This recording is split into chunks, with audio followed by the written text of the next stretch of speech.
Hey guys, আসসালামু আলাইকুম। Welcome my blog video. আমি আপনাদের সাথে আছি রুবেল হোসেন বনপ্রবাস থেকে। সো গাইস, আজকে আপনাদের জন্য আরেকটা নতুন ব্লগ ভিডিও নিয়ে এসে গেছি, রান্নার ব্লগ। আজকে আপনাদেরকে দেখাবো কাঁচা কলা দিয়ে এবং সাগরের মাছ দিয়ে কিভাবে প্রবাসীরা রান্না করে খায়। রান্নার জন্য আমাদের পরিমাণ মতন কাঁচামরিচ, পেঁয়াজ, রসুন নিয়ে নিতে হবে এবং চাল যেন বের হয়ে আসে তার জন্য আমাদের কাঁচামরিচগুলোকে সেন্টার দিয়ে কেটে নিতে হবে। মাছগুলোকে আমাদের পরিমাণ মতন সাইজ করে কেটে নিতে হবে।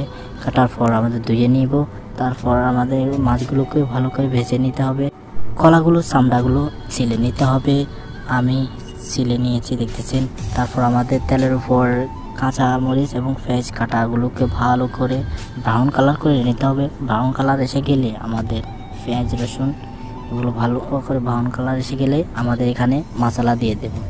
মশলা দেওয়ার পর এগুলোকে ভালো করে একটু ভেজে নিব তেল দিয়ে। তারপর আমাদের পরিমাণ মতন একটু পানি দিয়ে মশলাগুলো যেন আমাদের ভালো করে সিদ্ধ হয় তার জন্য আমরা পানি দিয়ে দেব। পানি দিয়ে একটু 2 মিনিট রেখে দেব যেন মশলাগুলো ভালো করে সিদ্ধ হয়ে যায়। মশলাগুলো সিদ্ধ হওয়ার পর আমাদের এখানে জল থেকে একটা কালার এসে যাবে। কালার আসার পর আমাদের এখানে কলা দিয়ে দিতে হবে। কলা দিয়ে দিচ্ছি, আপনারা দেখতেছেন। কলা দেওয়ার পর এখানে এগুলোকে ডেকে দিয়ে রাখতে হবে। রাখার পর 2 মিনিট পর আমাদের পানি বের হবে কলা থেকে। সে পানি দিয়ে আমাদের কলাগুলো কষানো হয়ে যাবে। তারপর আমাদের কষানো হওয়ার পর আমাদের এখানে পরিমাণ মতন পানি দিয়ে দেব। পানিগুলো দেওয়ার পর কলাগুলো যখন এক পর্যায়ে হয়ে আসবে তখন আমাদের কলার উপরে এখানে মাছ দিয়ে দেব। মাছগুলো দিয়ে দেব।